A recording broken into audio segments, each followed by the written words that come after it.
Did anyone know anything about Erika Kirk? I swear to God. Did anybody check anything on her? A background check? A driver's license? I mean, she's going to be involved next with what? With the Lufthansa heist? And the kidnapping of the Lindbergh baby? There's no end to her shadiness, for lack of a better word. I know that's not, is that fair? The recent wave of online commentary and reporting surrounding Erika Kirk illustrates how rapidly narrative and official story construction can outpace perhaps verified fact, or I don't know, or things. I'm not even sure what we have here. I don't think anybody has said she specifically is involved deliberately, specifically, directly in any type of felonious activities, but her propinquity, her vicinity of people and organizations that just belie this storyline of I'm just a cheerleader. Oh, not a cheer. I'm a beauty queen. I'm just little old me. I'm a virginal. Everything so far about her. I swear to God, if she comes out trans, I'm going to lose it. I mean, I don't have anything invested in this, but I'm thinking to myself, what next? This is incredible when emotionally charged topics such as child trafficking, military influence, non-profit, perhaps shenanigans and transparency, when all of this intersect. Did Charlie know anything about this? Seriously. What has emerged is not a proven criminal case, accusations, prima facie information that might warrant further investigation, but it is a dense web of claims, insinuations, partial documentation, and interpretive leaps that require careful separation of evidence and inference and speculation. I mean, this is just, to all of my sleuths out there, good luck sifting through this one. Treating this responsibly, as we all advocate, it matters. Because reputations and lives and public trust and institutional credibility are at stake. But there's something so weird here. At the center of the controversy is the Romanian Angels charity project. Why there? We'll see. The Romanian Angels charity project. You know how these things, remember Oprah with her things? And you would just hear about these projects of these children elsewhere. And other related to earlier initiatives that Erika Kirk publicly discussed in interviews and promotional material. Now, according to archived media coverage, she described involvement in humanitarian outreach tied to orphanages in Romania. Stop right there. I know. Are you thinking what I'm thinking? Let's wait. Remember, we need evidence. But I'm still thinking, whoo. And moreover, cooperation with members of the U.S. military for logistical support. What? Now, these arrangements are not unprecedented. Military humanitarian assistance programs have existed for decades and often involve transport and distribution of supplies and coordination with non-governmental groups, NGOs and the like. And the mere presence of uniformed personnel in charity videos does not in and of itself establish wrongdoing. It does, however, raise legitimate questions about governance and oversight and the boundaries between private charity work and state and government affiliated actors, namely the military. I mean, we're not talking toys for tots here. This is a little different. Now, critics are pointing to the location of the project in Constanta, a region that international journalists have previously identified as affected by trafficking networks. I don't want to say this too loud. Of all the places, everybody, go ahead, Google it. Reporting by major outlets documented organized criminal activity in parts of Romania during the late 2000s and early 2010s. Do you think she knew anything about that? Do you think that Erika and her family and the military knew anything about this? All you got to do is Google it. There it is. This historical context is very real and serious, and yet proximity to a documented crime hotspot doesn't automatically implicate every organization operating in that region. We know that to be true.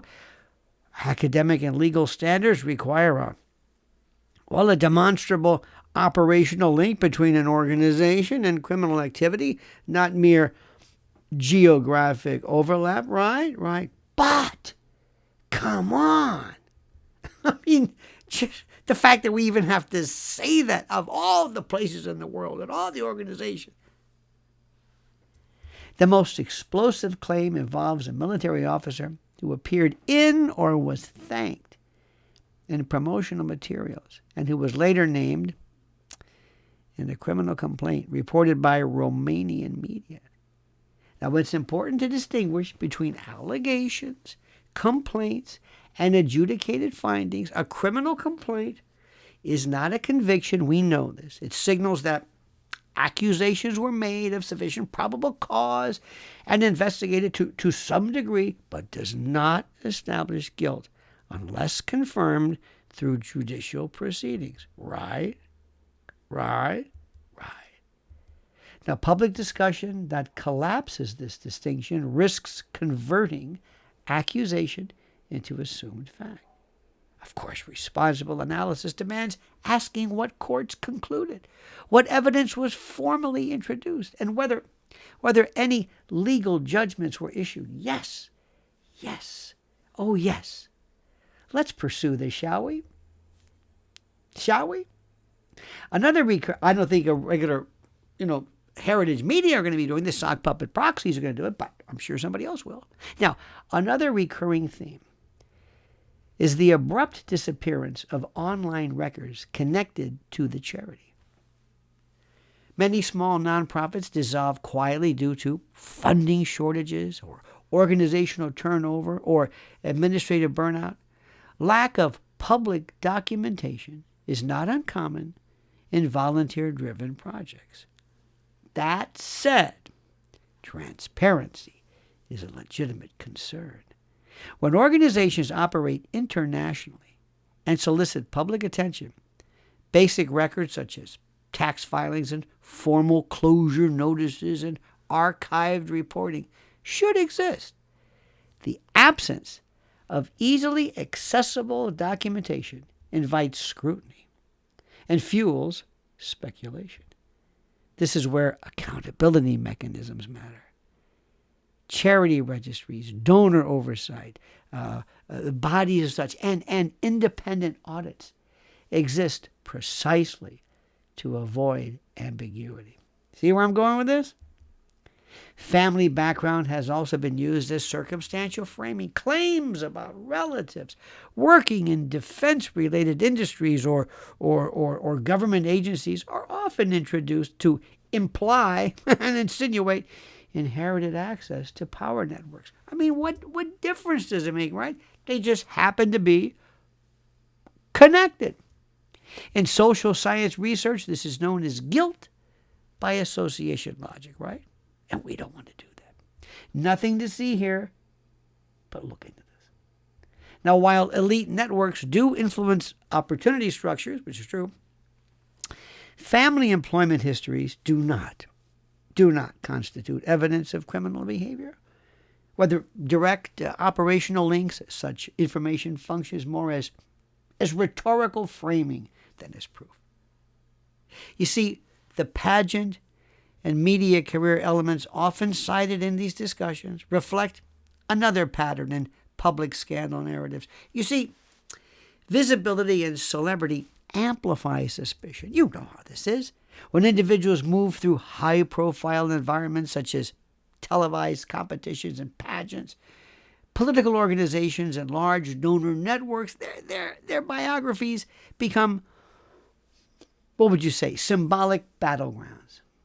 Observers project broader systemic anxieties onto a single figure. In this case, the collapse of trust in political nonprofits and youth organizations after leadership transitions has created fertile, fecund ground for aggressive reinterpretation of past activity. So please, there's nothing to see here. A central danger in this environment is, of course, confirmation bias. That's right, my friends. See, once a narrative frame is established, every ambiguous data point becomes supporting evidence. A thank you video becomes proof of complicity. A lack of archived records, well, that becomes proof of a cover-up, right? That's not right. A geographic overlap becomes proof of coordination. This cognitive process is well documented in misinformation studies. Yeah, that's it. Misinformation studies. It doesn't require malicious intent, not at all. It emerges naturally when emotionally charged issues meet fragmented information systems, or my favorite new one, ecosystems. Now, at the same time, dismissing all questions as conspiracy thinking is equally irresponsible. Real trafficking networks exist, and very few of them admit them online. Real corruption cases involving charities have been documented globally, and very real abuses of authority have occurred within military and diplomatic contexts.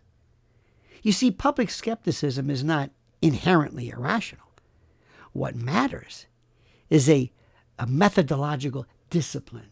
Serious investigation relies on court filings and verified reporting, financial disclosures, primary source interviews, and cross-confirmation from independent institutions. And that's what will happen. The Romanian context itself deserves very serious, sober treatment. Post-communist economic disruption created conditions that enabled exploitation networks to flourish in certain regions. International media reporting documented failures in child protection systems and cross-border criminal enterprises, and institutional weaknesses were all there. Any humanitarian organization involving children operating in such an environment would face extraordinary ethical responsibilities. Due diligence, partner vetting, and independent monitoring would be essential.